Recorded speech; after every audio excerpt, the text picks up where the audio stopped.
तो जैसा कि लास्ट एपिसोड में हमने देखा था कि हान ली अपने साथियों को लेकर होंगलोंग माउंटेन पहुंच गया। दरअसल ये जगह 9 नेशन अलायंस के लिए काफी ज्यादा इम्पोर्टेंट थी, क्योंकि यहाँ पर मुलान रेस के साथ बैटल की तैयारियां की जा रही थी। अगर ये फोर्ट्रेस फॉल हो गया तो फिर 9 नेशन अलायंस को मुलान रेस के सामने घुटने टेकने से कोई बचा नहीं सकता। वहीं पर हान ली भी होने वाली बैटल के लिए प्रिपरेशन करने लगा। उसने पूरी मेहनत के साथ अपनी पर्पल फ्लेम को फोर्ज कर लिया था और तभी उसे खबर मिलती है कि मुलान रेस की सेना माउंटेन के बेस पर पहुंच गई। एक बहुत ही भयानक जंग इनका इंतजार कर रही थी। अब आगे तो इस एपिसोड की शुरुआत उसी सीन से होती जहां पर एल्डर युनहे ने अपना बड़ा ही भयानक फॉर्मेशन एक्टिवेट कर लिया। उनका ये फॉर्मेशन वाकई काफी ज्यादा डैशिंग था। वो मुलान रेस के कुयाओ से कहने लगे कि पिछली बार तियांताई वैली में तूने मेरे न जाने कितने सारे दोस्तों को मौत के घाट उतार दिया, तो आज तुझे उसकी कीमत चुकानी पड़ेगी। आज मुलान रेस का कोई भी बंदा यहाँ से जिंदा वापिस नहीं जा पाएगा। तब तक हानली भी अपने दोस्तों के साथ माउंटेन के फुट पर आ चुका था। वो तो आते साथ एल्डर युनहे के फॉर्मेशन देखकर ही अमेज हो गया। वो दिल ही दिल में सोच रहा था कि वाकई ये बंदा तो फॉर्मेशंस का एक्सपर्ट है। वहीं पर हावरन पवेलियन के एल्डर माँ अपने पुराने दोस्त युनहे से बात करने लगे। वो कहते हैं कि तू इतना बुढ़ा हो गया फिर भी अपने दुश्मनों की वाट लगा रहा। तेरी हड्डियों में तो जवान लोंडो जैसा दम है। जिस पर युनहे कह रहे थे कि इस फाइट को मैं एंजॉय कर रहा हूँ, इसीलिए तुम वहीं पर रुककर बस इस मुकाबले के मजे लेते जाओ। इन कुत्तों ने हमारी तियांताई वैली को पूरी तरह से डिस्ट्रॉय किया था, तो आज मैं वैली का बदला लूंगा। वहीं पर कुयाओ ने भी अपने डिमोनिक फॉर्मेशन को एक्टिवेट कर लिया था। युनहे उस फॉर्मेशन को देखते साथ ही समझ गए कि ये तो स्पिरिट डिवाउरिंग एरी है। और तब तक कुयाओ ने अपने एरी की पावर का इस्तेमाल करते हुए सीधे युनहे पर हमला कर दिया। वहीं पर युनहे भी अपने फॉर्मेशन शील्ड की मदद से उस बंदे के अटैक को काउंटर करना शुरू कर देते हैं। थोड़ी देर में कुयाओ की एनर्जी वैनिश हो गई, मगर फिर भी वो युनहे की शील्ड को पियर्स नहीं कर पाया था। इतना ही नहीं, उसकी सारी इवल पावर को युनहे के फॉर्मेशन ने एब्सॉर्ब कर लिया था, जो देखते साथ ही कुयाओ काफी ज्यादा हैरान हो गया। युनहे उससे कहते हैं कि उस दिन तियांताई वैली में मैं तुझे अपने फॉर्मेशंस की पावर दिखा नहीं पाया था, लेकिन आज तुझे मैं मेरे टियानियन कॉन्टिनेंट के फॉर्मेशंस का मजा चखाऊंगा। और उतने में ही युनहे ने अपने मल्टीपल फॉर्मेशंस को एक्टिवेट करते हुए कुयाओ पर सीधे अपनी एनर्जी से स्ट्राइक रिलीज कर दी। वाली एनर्जी इतनी ज्यादा डोमिनेटिंग थी कि मुलान रेस के कई सारे लोग इसके टच में आते साथ ही जलकर राख होने लगे। कुयाओ और जुआन काफी ज्यादा पावरफुल थे, मगर वो भी इस एनर्जी के चलते काफी पीछे की तरफ घसीटे गए और इस हमले में मुलान रेस के इतने लोग मारे गए कि उसका हिसाब लगाना भी मुश्किल था। वो लोग तो कुछ समझने से पहले ही जलकर खाक होने लगे। इस तरह से युनहे ने कुयाओ पर अपना पूरा डोमिनेंस साबित कर दिखाया। मास्टर युनहे वाकई काफी ज्यादा पावरफुल थे और उनके फॉर्मेशंस का तो कोई जवाब ही नहीं। मास्टर युनहे की इस यूनिक फॉर्मेशन को अर्थ गैदरिंग ओरिजिन फॉर्मेशन कहा जाता था और अब वो फॉर्मेशन छोटी छोटी एरिस के साथ कनेक्ट होने लगा, जो कि सितारों की डायरेक्शंस को दर्शा रहा था। यानी कि इस एरी के जरिए एल्डर युनहे सितारों की पावर को एक्सेस कर सकते हैं और इसीलिए ये एरी काफी ज्यादा डेडली थी। जुआन तो इस फॉर्मेशन को देखते साथ ही काफी ज्यादा पैनिक हो गया। वो कुयाओ को बता रहा था कि इस फॉर्मेशन के अंदर ऑफेंस और डिफेंस दोनों का काफी अच्छा ब्लेंड है। ऐसी विकेड और खतरनाक एरी मैंने आज तक विटनेस नहीं की थी। जिस पर कुयाओ कह रहा था कि तुम्हें उस बंदे के एरी की इतनी तारीफें करने की कोई जरूरत नहीं, मैं बस थोड़ी देर के लिए डिस्ट्रैक्ट हुआ था और इसी वजह से वो हम पर अटैक कर पाया। चलो इस बार पूरी तरह से केयरफुल रहकर हम उस पर अटैक कर देंगे। जिस पर जुआन कह रहा था कि तू तो दिमाग से पूरी तरह से पैदल है। तूने उस बंदे पर जो अपनी एनर्जी भेजी थी, उस बंदे के फॉर्मेशन ने उस सारी एनर्जी को एब्सॉर्ब किया और फिर तेरी पावर का यूज करके उस बंदे ने हमारे कई सारे लोगों को मार दिया। अब तक तो तुझे अकल आ जानी चाहिए कि तू इस बंदे का मुकाबला नहीं कर सकता। कुयाओ को भी फील हुआ कि जुआन की बातों में दम है, इसलिए कुयाओ पूछ रहा था कि बताओ फिर हमने आगे क्या करना है, हम पीछे तो नहीं हट सकते। जिस पर जुआन कह रहा था कि क्यों ना हम सीनियर टियांगकू को यहाँ बुलाए। सो अभी दोनों भी अपनी माइंड पावर का इस्तेमाल करते हुए टियांगकू से बात करने लगे। वो कह रहे थे सीनियर हमें आपकी पावर की जरूरत है। उतने में टियांगकू अपनी डिमोनिक आवाज में उससे कहने लगा कि तुम लोग जानते हो मैं फ्री में मदद नहीं करता, तुम अच्छे से जानते हो कि मुझे क्या चाहिए। तो जुआन ने भी तुरंत ही उसकी शर्त मान ली और उसके हाँ बोलते साथ ही वहाँ पर एक बहुत ही भयानक एनर्जी पहुंच जाती है। वो काफी तेज रफ्तार के साथ एल्डर युनहे के फॉर्मेशन को पियर्स करते हुए आगे बढ़ रही थी। ये देखकर एल्डर युनहे भी थोड़े से पैनिक हो गए और फाइनली युनहे के आसपास पूरी तरह से डार्कनेस छा जाता है। भले देखते साथ ही एल्डर माँ काफी ज्यादा पैनिक हो गए। वो तो बिना कुछ सोचे समझे ही अपने पुराने दोस्त की मदद करने निकल चुके थे, मगर इससे पहले कि वो युनहे के पास पहुंच पाए वहाँ पर एक ट्रेजर एक्टिवेट होकर उन्हें पीछे की तरफ पुश कर चुका। दरअसल कुयाओ ने उनका रास्ता ब्लॉक कर दिया था। वो कहता है बुढ़ाओ, तेरा अपोनेंट मैं हूँ, वैसे भी तेरा दोस्त थोड़ी देर में मरने वाला है, तू चाहकर भी उसे बचा नहीं सकता। और इतना कहते साथ ही कुयाओ ने अपने फायर पाइथन को समन करते हुए सीधे एल्डर माँ की तरफ रिलीज कर दिया। मगर तब तक एल्डर माँ ने अपने स्पिरिचुअल ब्रश का यूज करते हुए अपने सामने एक शील्ड को फॉर्म कर लिया। तो कुयाओ के पाइथन और उनकी शील्ड में जोरदार क्लैश हो जाता है। यहाँ पर एल्डर माँ ने उसके अटैक को डिस्ट्रॉय कर दिया था। एल्डर माँ उससे कह रही थी कि तुमने तो स्पिरिचुअल फ्लेम पाइथन का इस्तेमाल किया, जरूर से तुम फायर वर्शिप क्लैन के कुयाओ होंगे। जिस पर कुयाओ कह रहा था कि हाँ, तूने एकदम सही पहचाना, लेकिन आज तो मरने वाला है। राइचस पाथ को फॉलो करने वाले बुढ़े, आज तेरी 9 अलायंस पूरी तरह से डिस्ट्रॉय होगी। सो अब यहाँ पर एल्डर माँ ने भी अपनी कई सारी स्पिरिचुअल एनर्जीज को रिलीज कर दिया। उनकी स्ट्राइक काफी तेजी के साथ कुयाओ की तरफ आगे बढ़ रही थी, जिन्हें कुयाओ का पाइथन 1 बाय 1 करते हुए डिस्ट्रॉय करने लगा। साथ ही एल्डर माँ अपने दोस्त युनहे को बता रहे थे कि बस थोड़ी देर होल्ड करो, मैं इस बंदे को मौत के घाट उतार कर तुम्हारे पास आने वाला हूँ। जिस पर युनहे कह रहे थे कि मेरे भाई तुम बिल्कुल फिक्र मत करो, मैं तुझे इतनी जल्दी छोड़कर नहीं जाने वाला। और उतने में ही युनहे को अपने आसपास एक डीमन के ग्राउल करने की आवाज आई। युनहे उससे कहते हैं कि अगर तू मर्द की औलाद है तो चुपचाप से मेरे सामने आ जा। असली बहादुर कभी भी ऐसी फालतू की चीप ट्रिक नहीं खेलते। और उतने में वो डीमन अचानक से उनके सामने आ गया। युनहे तो उसका रूप देखकर ही काफी ज्यादा पैनिक हो गए थे। और उतने में ही वहाँ पर काफी भयानक एनर्जी का एक्सप्लोजन हो गया। ये ऑरा है निराशा की, ये ऑरा है पश्चाताप की, और इस ऑरा में थी नफरत। और अब उस ऑरा ने वहाँ मौजूद जितने भी कल्टीवेटर्स थे उनकी सोल को एक्सट्रैक्ट करना शुरू कर दिया।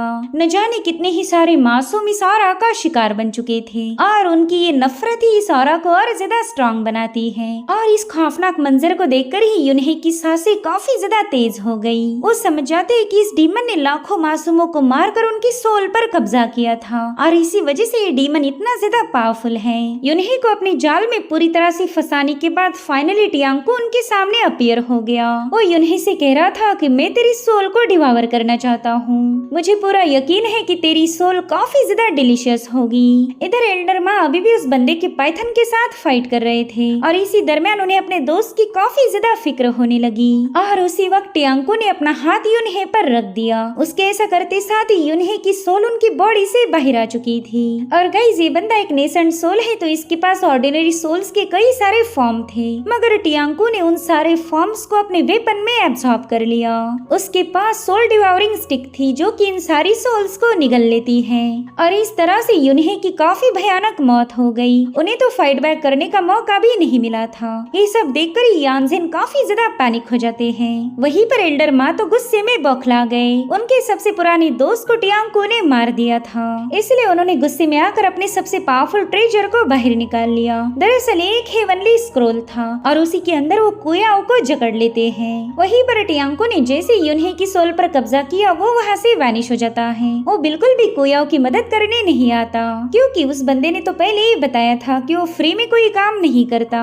वेल, कुयाओ तो इस हेवनली स्क्रोल में पूरी तरह से ट्रैप हो गया था, मगर फिर भी वो अपनी मुलान रेस को हुक्म देता है कि इस मौके को हाथ से मत जाने दो, जल्दी से इस माउंटेन को पियर्स कर दो। अभी सुनते साथ ही मुलान रेस के लोग भी जोश में आकर अपने नगाड़े बजाने लगे। उन्हें ऐसा लग रहा था कि युनहे की मौत के बाद उनका रास्ता आसान होगा। वहीं पर जुआन डिमोनिक बीस्ट की फौज को हुक्म दे रहा था कि जल्दी से इस माउंटेन की पास को ब्रेक करो, फिर हमें आसानी से माउंटेन के अंदर एंट्री मिल जाएगी। साथ ही हम देख पाते हैं कि मुलान रेस सिर्फ डिमोनिक बीस्ट को ही लेकर नहीं आई थी, बल्कि उनके साथ लाखों करोड़ों सिपाही भी मौजूद हैं। उनके तो आगे मार्च करने से वो पूरा इलाका शेक होने लगा। इधर हानली और उसके साथी तो बस इस खौफनाक नजारे को देखे जा रहे थे। वो समझ जाते हैं कि अब मुलान रेस बिल्कुल भी पीछे नहीं हटना चाहती। वहीं पर यानज़ेन यानजेन को युनहे की मौत का अफसोस था। वो कहते हैं कि 9 नेशन अलायंस में उनके जैसा फॉर्मेशन में माहिर बंदा और कोई नहीं था, मगर फिर भी उस डीमन के हाथों काफी आसानी से मारे गए। पता नहीं वो डीमन इतना ज्यादा भयानक कैसे बन गया। वहीं पर हानली कह रहा था कि अगर उस डीमन ने सेकंड अटैक किया तो हम एल्डर माँ को भी खो देंगे। वो अभी भी कुयाओ के साथ मुकाबला कर रहे हैं। मेरे ख्याल से मैंने जाकर एल्डर माँ को बचाना चाहिए, लेकिन यानजेन ने इसके लिए मना कर दिया। वो कह रहा था कि तुम यहीं पर रुककर माउंटेन को गार्ड करो, और इतना कहते साथ ही यानजेन बैरियर से बाहर आ गए। वहीं पर एल्डर शेंगपो कह रहा था कि दुश्मन तो हमारे दरवाजे पर दस्तक दे रहे, और वो भी इतनी प्रचंड आर्मी के साथ। अगर हमने जरा भी जल्दबाजी दिखाई तो हम सब के सब मारे जाएंगे। और कहीं न कहीं हानली को भी एल्डर शेंगपो की बातों में दम लगा, क्योंकि वो नहीं जानता था कि वो डीमन टियांगकू है कहाँ पर। वो युनहे को मार के गायब हो चुका था, लेकिन उसका कोई भरोसा नहीं। वो अचानक से स्नीक अटैक करके हमें ऑफ गार्ड पकड़ सकता है। साथ ही हम देख पाते हैं कि 9 नेशन अलायंस के पास भी एक विशाल आर्मी थी, मगर वो मुलान रेस जैसी इवल कल्टिवेटर नहीं। और शायद आज इस बैटल में उनका राइचियसनेस ही उनकी कमजोरी बन गया। इधर कुयाओ की तो लगी पड़ी थी। एल्डर माँ ने उसे अपनी एक अलग ही दुनिया में टेलीपोर्ट कर दिया, जो कि उस हेवनली स्क्रॉल के अंदर है। वो बंदा काफी तेजी के साथ नीचे गिर रहा था, और उतने में स्पिरिचुअल एनर्जी के कई सारे सील एक्टिवेट होकर उस पर अटैक करने लगे। उसे काफी ब्रूटल वे में यहाँ से वहाँ पटका जा रहा था, और ये देखकर वाकई मजा आ गया। एल्डर माँ उससे कह रहे थे कि तूने मेरे सबसे पुराने दोस्त को मुझसे छीन लिया, अब तुझे अपनी जान देकर इसका खामियाजा भुगतना पड़ेगा, और फिर तुझे मारने के बाद मैं तेरी मुलान रेस की भी लंका लगा दूंगा। इतना कहते साथ ही इनियांग पावर ने कुयाओ को बुरी तरह से जकड़ लिया। साथ ही साथ वो एक फॉर्मेशन में ट्रैप हो चुका था, जिसे इनियांग सिजिल कहा जाता है। मगर कुयाओ ने जैसे तैसे अपने फ्लेम का एक्सप्लोजन करते हुए उस फॉर्मेशन को डिस्ट्रॉय कर दिया। मगर उसके सामने एक सबसे बड़ा सवाल है कि इस ब्लैक एंड व्हाइट दुनिया से बाहर वो कैसे निकलेगा। वेल गाइस, इस दुनिया का नाम भी काफी ज्यादा यूनिक था। इसे टाइशुआन ट्राइग्राम डायग्राम कहा जाता है। दरअसल ये एक पेंटिंग थी जो कि उस हेवनली स्क्रॉल पर मौजूद है। दरअसल एल्डर माँ के पास कैलीग्राफी की पावर थी, यानी कि वो अपने स्पिरिचुअल ब्रश से जो भी ड्रॉ करेंगे उसमें जान आ जाएगी। सो फाइनली कुयाओ भी इरिटेट होकर अपने फ्लेम पाइथन को समन कर लेता है। वो एल्डर माँ से कह रहा था कि तेरी इस फालतू की पेंटिंग देख देख कर मैं बोर हो गया, अब तो मैं तेरी इस 2 कौड़ी की पेंटिंग को जलाकर राख करने वाला हूँ। जिस पर एल्डर माँ कह रहे थे कि तू कोशिश कर सकता है, उससे पहले मैं तुझे मेरे माउंटेन और रिवर के नीचे क्रश कर दूंगा। और तब तक एल्डर माँ की पेंटिंग से एक स्पिरिचुअल बर्ड बाहर आ गया, जिसने आते साथ ही कुयाओ के पाइथन पर जोरदार हमला कर दिया था। कुयाओ ने देखा कि उस स्पिरिचुअल बर्ड के डर के मारे उसका पाइथन इधर उधर भाग रहा है, इसलिए कुयाओ ने एल्डर माँ पर ही हमला करने का फैसला लिया। लेकिन तब तक एल्डर माँ उसे अपनी इनियांग पावर में जकड़ लेते हैं, और अब कुयाओ को उन्होंने पीछे की तरफ पुश कर दिया। उसे बता रहे थे कि मेरे ब्रश में अमेजिंग पावर है, ये थंडर को राइज कर सकता, मेरा एक ही स्ट्रोक अर्थ एंड हेवन को सील कर सकता। और तब तक एल्डर माँ ने अपने ब्लैकिंग के टोर्नेडो में कुयाओ को पूरी तरह से फंसा दिया। वेल, इस टोर्नेडो में कुयाओ पर न जाने कितने सारे अटैक हो रहे थे, क्योंकि इसके अंदर एल्डर माँ के हजारों स्पिरिचुअल बर्ड्स मौजूद हैं। मगर काफी देर तक स्ट्रगल करने के बाद कुयाओ उस टोर्नेडो से बाहर आ जाता है। उसे अब कुछ भी करके इस पेंटिंग को जलाकर राख करना है, तभी जाकर कुयाओ के बचने के चांसेस थे। इसलिए वो अपने फायर पाइथन का इस्तेमाल करते हुए वहाँ से भागने लगता है। लेकिन एल्डर माँ ने उस पर अपनी गजब की पावर रिलीज करना शुरू कर दी। लगातार उन दोनों पर अटैक होते जा रहे थे, मगर फिर भी कुयाओ ने जैसे तैसे वहाँ से भागने में मैनेज किया। हालांकि अभी भी वो पेंटिंग में ही कैद था, और ऊपर से थंडर ने आकर सीधे उसे नीचे पटक दिया। वेल, इस हमले की कुयाओ को तो जरा भी उम्मीद नहीं थी। वो बंदा तो अब सीधे वहाँ मौजूद रिवर में गिर जाता है। लेकिन अंडर वाटर आते साथ ही कुयाओ ने फटाफट से अपने पाइथन को समन कर लिया, और अब उसी पर सवार होकर वहाँ से निकल पड़ता है। अब एल्डर माँ नहीं चाहते थे कि बंदा पेंटिंग से बाहर चला जाए, इसलिए वो अपने पेंटिंग के एलिमेंट्स को उठाकर कुयाओ पर हमले करने लगे। मगर कुयाओ का पाइथन तो हर एक हमले को डॉज करते हुए आगे बढ़ने लगा। मगर तभी रिवर में एक बहुत बड़ी लहर क्रिएट हो गई, जिसने सीधे आकर पाइथन को सप्रेस कर दिया था। अब जैसे तैसे वो पाइथन अपने मालिक को लेकर बाहर आया, मगर तब तक एल्डर माँ दूसरे अटैक के साथ तैयार थे। उन्होंने अपनी स्याही से न जाने कितनी सारी तलवारें फॉर्म कर ली थी, जो कि बड़ी ही तेजी के साथ जाकर उस बंदे पर हिट होने लगी। मगर कुयाओ का पाइथन अपने फ्लेम एनर्जी का इस्तेमाल करते हुए उन सारी तलवारों को डिस्ट्रॉय कर देता है। ये देखते साथ ही एल्डर माँ ने भी अपने इंक वाला पाइथन फॉर्म कर लिया, और यहाँ पर बस एक पाइथन ही नहीं बल्कि कई सारे ड्रैगन्स भी मौजूद थे। इसलिए कुयाओ अपने पाइथन के जरिए उस पेंटिंग पर आग लगा देता है। यहाँ पर वो एल्डर माँ को बता रहा था कि तेरी ये पेंटिंग नकली है, लेकिन मेरे पास है ओरिजिनल ओरिजिनल फ्लेम्स जो कि तेरी इस पेंटिंग को जलाकर राख कर सकती। और तब तक उस पाइथन ने भी स्क्रोल को काफी हद तक डैमेज कर दिया था। वेल इस नजारे को देखकर हानले भी क्यूरियस था कि पता नहीं एल्डर माँ का अंदर क्या हशर हुआ। और उतने में उसे सिल्वर मून की आवाज आई। वो कह रही थी कि मुलान रेस का बंदा काफी ज्यादा पावरफुल है, देखो तो उसने टाइशॉन चार्ट की कैसी वाट लगा दी। जिस पर हानली पूछता है कि क्या तुम इस ट्रेजर को पहले से ही जानती थी? मैंने तो आज तक कभी ऐसे ट्रेजर का जिक्र भी नहीं सुना। जिस पर सिल्वर मून कह रही थी ऑफ कोर्स मास्टर, ये अपने जमाने का एक बहुत ही फेमस ट्रेजर है। इस चार्ट के अंदर टाइशॉन एक ट्राइग्राम डायग्राम की दुनिया है जिसे आसानी से पियर्स नहीं किया जा सकता। ऐसा कहा जाता कि एंशिएंट डायग्राम काफी आसानी के साथ एंशिएंट ट्रेजर पर्पल चेन का भी मुकाबला कर सकती। लेकिन मेरे ख्याल से एल्डर माँ के पास असली पेंटिंग नहीं थी, बल्कि ये तो उस ट्रेजर की रेप्लिका है। अगर ये असली पेंटिंग होती तो बंदा कब का ही इसमें मारा जाता। इधर कोया जैसे तैसे इस पेंटिंग से बाहर निकलना चाहता था तो उसने अपनी बॉडी से फायर स्पिरिट एसेंस को समन किया, जो कि उस पाइथन के साथ मर्ज होते ही उसकी पावर काफी ज्यादा इंक्रीज हो गई। कोया एल्डर माँ से बता रहा था कि तूने मेरे फायर स्पिरिट एसेंस को बाहर निकालने पर मुझे मजबूर कर दिया। सो ये बात मानने में कोई हर्ज नहीं कि तेरे पास काफी पावरफुल स्किल्स हैं, लेकिन फिर भी तू मुझे हरा नहीं पाएगा।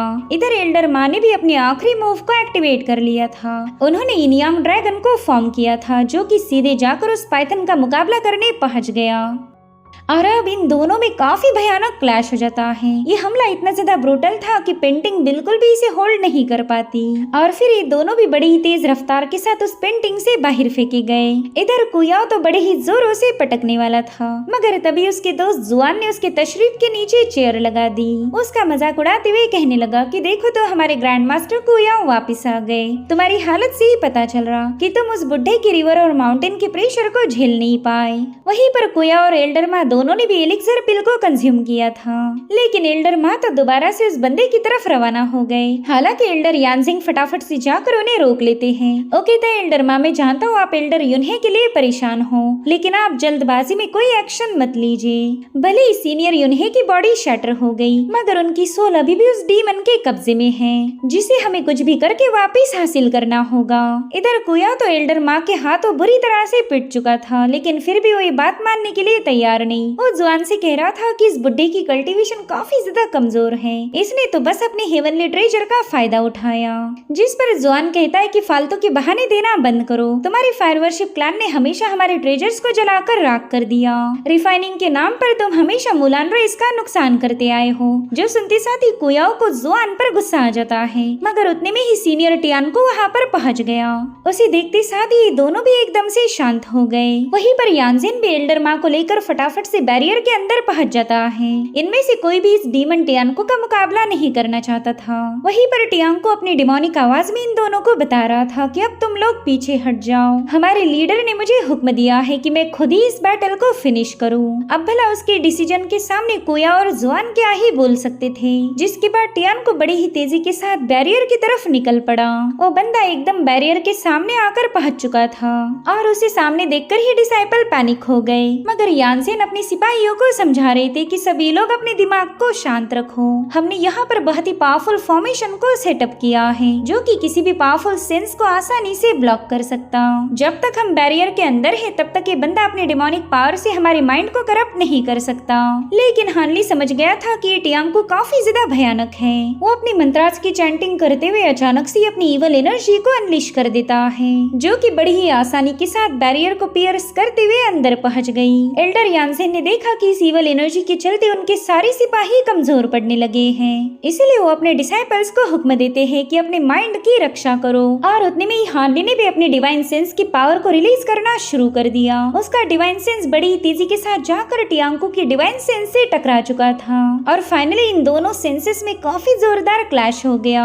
इन सेंसेस के फ्लक्चुएशंस इतने ज्यादा तेज थे कि वो पूरा इलाका शेक होने लगा और फाइनली हानली का डिवाइन सेंस टियांको की इवल पावर को डिस्ट्रॉय कर देता है। वली देखकर टियांको भी थोड़ा सा हैरान था। इनफैक्ट एल्डर शिंगपू भी हानली की इस पावर को देखकर थोड़ा सा अमेज था। उतने में ही टियांको अपनी डिमोनिक आवाज में कहने लगा कि अब तो ये मुकाबला और भी ज्यादा दिलचस्प हो गया। तुम में से कोई एक ऐसा बंदा है जिसने मेरी इवल एनर्जी को ब्लॉक कर दिया। मैं दावे के साथ कह सकता हूँ कि उस बंदे के पास आउटस्टैंडिंग स्पिरिचुअल सेंस है। मैंने कई सौ सालों में भी ऐसे बंदे को नहीं देखा था जो कि मेरे इवल सेंस को काउंटर कर पाए। ये बंदा तो वाकई मेरा अल्टीमेट अल्टीमेट राइवल होगा और वो बंदा तुम हो। वेल उसने हानली की तरफ अपने फिंगर को पॉइंट किया था। वो हानली से कहता है कि अगर तुम में डेयरिंग है तो यहाँ आकर क्यों ना मुझे फेस करो। जो सुनते साथ ही यानजिन हानली को समझाने लगे कि तुम बिल्कुल भी फॉर्मेशन से बाहर नहीं जाओगे। हम ऑलरेडी आज अपने एक साथी को खो चुके हैं तो मैं दोबारा ऐसा नहीं होने दूंगा। जिस पर हानली कह रहा था सीनियर मुझे इस बंदे के साथ मुकाबला करना ही होगा, तभी जाकर मैं इसकी पावर को समझ सकता हूँ। आज मैं इसके साथ फाइनल बैटल नहीं करने वाला। मैं तो बस ये जानना चाहता हूँ कि ये बंदा इतना भयानक कैसे बन गया। इस बंदे की टेक्निक काफी ज्यादा डरावनी और अजीब है, मगर आप लोगों ने मुझ पर भरोसा दिखाना चाहिए। मैं जानता हूँ कि इस बंदे के साथ कैसे निपटा जाए। सो फाइनली यानजिन भी हानली की बात मान जाते हैं, मगर वो हानली को बार बार यही समझा रहे थे कि तुम्हें काफी ज्यादा केयरफुल रहना पड़ेगा। साथ ही वो हानली को बता रहे थे कि अगर जरा भी गड़बड़ी हुई तो हम तीनों तुम्हारी हेल्प करने पहुंच जाएंगे। उतने में एल्डर माँ हानली से कहने लगे कि इस डीमन का भरोसा नहीं किया जा सकता। इसने मेरे दोस्त की सोल पर कब्जा कर लिया, लेकिन मैं तुम्हारे साथ ऐसा नहीं होने दूंगा। मेरे पास एक ऐसा ट्रेजर है जो कि तुम्हारी सोल को प्रोटेक्ट करेगा। और इतना कहते साथ ही एल्डर माँ ने अपना ट्रेजर हानली के हवाले कर दिया। हानली सोच रहा था कि इतने मुश्किल वक्त में भी एल्डर माँ उसकी हेल्प कर रहे हैं, तो उसने तुरंत ही उनका शुक्रिया अदा किया। वहीं पर यानजिन बार बार उसे वही बता रहे थे कि ये डीमन काफी ज्यादा भयानक है, प्लीज वहाँ पर तुम केयरफुल रहना। तो हानली भी उन्हें तसल्ली देते हुए सीधे बैरियर की तरफ रवाना हो गया। इधर एल्डर शेंगपू कह रहे थे कि ये बंदा जवान है, लेकिन इसका खून तो हमसे भी ज्यादा गर्म निकला। क्या पता जवानी का जोश ही इसे ले डूबे। सो इस तरह से हानली मूलान रेस के सबसे पावरफुल बंदे का मुकाबला करने पहुंच चुका था। जुआन ने तो उसे देखते साथ ही पहचान लिया कि अरे ये तो वही बंदा है जिसने मुझ पर गोल्ड डिवावरिंग बग से अटैक किया था। मगर ये कमीना यहाँ पर क्यों आया है? इधर टियांको ने अपनी इवल ऑरा को स्प्रेड करते हुए हानली को उस डिमोनिक ऑरा में ट्रैप कर लिया। इधर जुआन को पैनिक होता हुआ देखकर कोया उससे पूछने लगा कि भाई तेरे इतने पसीने क्यों छूट रहे? तो जुआन उसे बताने लगा कि कुछ दिनों पहले फेंगियन किंगडम में मैंने इस बंदे का मुकाबला किया था और ये वही कल्टीवेटर है जिसने गोल्ड डिवावरिंग बग्स का इस्तेमाल करते हुए हमारे कई सारे साथियों को मार दिया था। उस दिन मैं अपनी जान बचाकर जैसे तैसे भाग निकला था। हमें जल्दी से हमारे ग्रैंड मास्टर को बताना होगा कि टियांको को वापस बुला लो।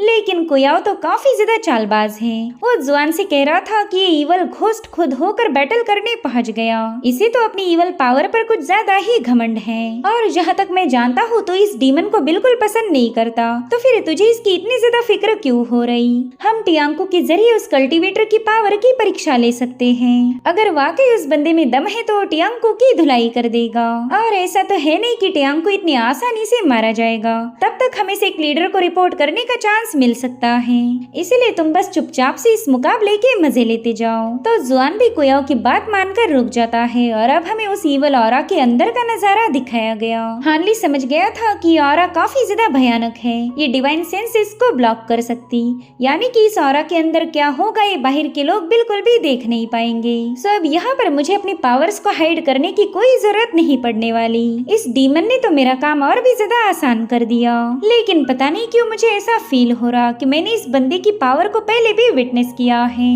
ऐसी ही टेक्निक को मैंने पहले भी कहीं पर देखा है, बस मुझे ठीक से याद नहीं आ रहा। और उतने में टियांको अपने कई सारे डिमोनिक हैंड को सीधे हानली की तरफ रिलीज कर देता है। तो हानली भी बड़ी तेज रफ्तार के साथ पीछे की तरफ पुश होने लगा। वो इतना ज्यादा तेज था कि डिमोनिक हैंड उसे कैप्चर नहीं कर पाते और फिर मौका मिलते साथ ही हानली ने अपने पपेट्स को बाहर निकाल लिया और अब वो पपेट सीधा उन डिमोनिक हैंड्स पर टूट पड़े। वन बाय वन करते हुए टियांको का हर एक डिमोनिक हैंड डिस्ट्रॉय होता जा रहा था। मगर तब तक टियांको का एक जायंट हैंड हानली को सप्रेस करने के लिए वहाँ पर पहुंच चुका था। मगर हानली ने लाइटनिंग सोर्ड शील्ड का इस्तेमाल करते हुए उसके अटैक को काउंटर करना शुरू कर दिया। वो बड़े ही कूल अंदाज में उस डिमोनिक हाथ को पियर्स करते हुए उसमें से बाहर आ गया। मगर टियांको लगातार उस पर मुसलसल हमले किए जा रहा था, जिन्हें हानली के पपेट ने पूरी तरह से निस्तनाबूद कर दिया। वेल इधर ये बैटल चल रही थी और हानली को एक बात पता चली। वो समझ गया था कि ये डीमन कोई शख्स नहीं बल्कि एक सोल है। वेल इस बंदे की बॉडी से हानली को लाइफ एसेंस की ऑरा बिल्कुल महसूस नहीं हो रही थी, यानी कि ये बंदा बस एक खाली शेल था। और उतने में टियांको अपनी डिमोनिक आवाज में कहने लगा कि अब तेरी सोल पर मेरा कब्जा होगा। और इतना कहते साथ ही उसने अपने सोल डिवावरिंग बैनर को हानली की तरफ रिलीज कर दिया। जब भी ये बैनर किसी कल्टीवेटर से हिट होगा उसके मरने के चांसेस 100% थे। और अब टियांको का एक घोस्ट बैनर हानली के पास भी पहुंच चुका था। मगर इसी के साथ एपिसोड यहीं पर एंड हो जाता है। Thank you so much for watching. Bye bye, take care.